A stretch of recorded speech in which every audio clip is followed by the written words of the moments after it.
Hello. In this video, I will attempt to explain a few cryptography definitions and talk about the applications and roles of encryption in information technology. Let's get started. What are symmetric and asymmetric encryptions? They are cryptosystems that use keys to encrypt data. A symmetric key cryptosystem uses the same key to encrypt and to decrypt. In contrast, an asymmetric key cryptosystem uses different keys for encryption and decryption. Let's take a look at the simplified process illustrations. In a symmetric key cryptosystem, the plain text is encrypted with a key. This same key is then used to decrypt the ciphertext to obtain the plain text. On the other hand, in an asymmetric key cryptosystem, the plain text is encrypted with the public key. The ciphertext has to be decrypted using a private key, and not the public key. These two keys are different from each other, and are kept by different, usually two sides of a communication process.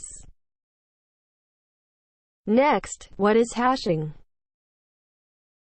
A hash is a kind of signature for a stream of data that represents the contents. Here is an example. We have a sentence as plain text. Its hash is the following string.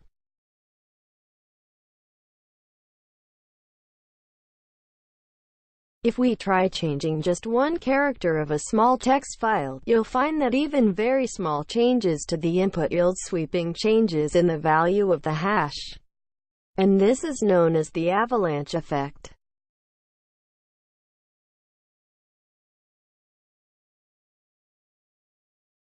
In this example, the P in pieces has been changed to a capital P.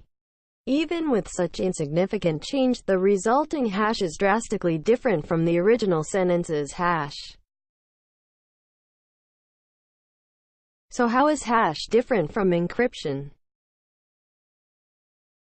Encryption transforms data from a clear text to ciphertext and back, and the two texts should roughly correspond to each other in size. Big clear text yields big ciphertext, and so on.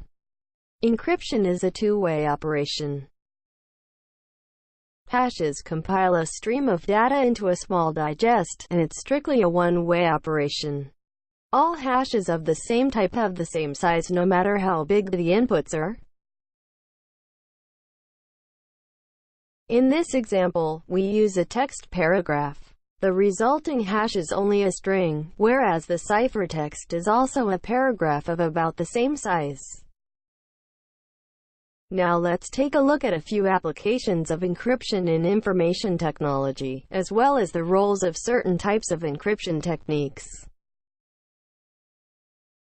Encryption is used to protect sensitive data meant to be accessible only to authenticated parties. For example, password is secured through the use of hashes. I will explain this more thoroughly later.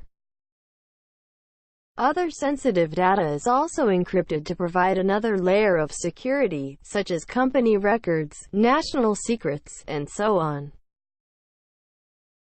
Encryption also provides a method for users to validate a file's authenticity.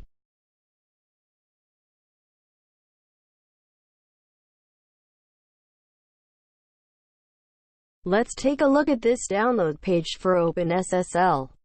The file's MD5 sum is provided. These strings are the hashes of the given files.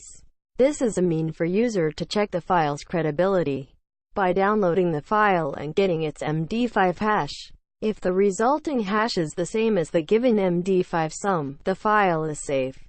If it is different, there's a high possibility that the page has been hijacked in some ways, and the downloaded files are not the original files provided by the site's owner.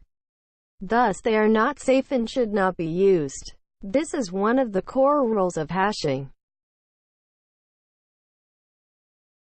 Encryption provides a mean to secure information sharing by employing public key cryptography. I will explain more on this later. Let's talk about specific encryption techniques and their roles. The one-time pad requires a key consisting of a randomly selected string of bits that is the same length as the message. Because it employs a purely random key, it can potentially achieve perfect secrecy when used correctly. It can be fully immune to brute force attacks. Because of this, it is used to encrypted top-secret information or matters of national security. It is, however, not used in day-to-day public use because the key is the same size as the original data, which means the key can be very big and impractical for this purpose. A stream cipher is an encryption algorithm that encrypts one bit of plaintext at a time. Its key is relatively short and is stretched into a long key stream. Because the key is not as long as the original text like in one-time pad, it is more practical for day-to-day use. Stream ciphers are often used in applications where plaintext comes in quantities of unknowable length like a secure wireless connection, for example GSM mobile phones. Due to the fact that plaintext has unknowable length, stream cipher is a suitable approach due to its short key. Block cipher is much like a generalized codebook, in which the key is the codebook. Block cipher encrypts a block of text at a time. Normally, this technique is insecure because equal plaintext blocks will always generate equal ciphertext blocks, so patterns in the plaintext message become evident in the ciphertext output, which can be a base for attackers to figure out the key. Hence, block ciphers are usually used with a mode of operation. The cipher block chaining, or CBC, is by far the most common block cipher mode in everyday use. It is used primarily to achieve chosen plaintext attack, also known as CPA, security. Hash is used to secure users' passwords. When user registers an account, its password is usually not stored as plain text on the server, but as a string of hash. With this, even when the server's security is breached, the intruder won't be able to extract the passwords. Hash is also used to sign a file, as is already explained previously. By providing a MD5 sum of the file, hash can also act as proof of work in blockchain. Public key cryptography, an asymmetric key crypto system, is used in any client-server communication to make sure intruder can't find out anything meaningful because secret communication is encrypted. For example, the communication between web browser and web server when browser sends login information to the server.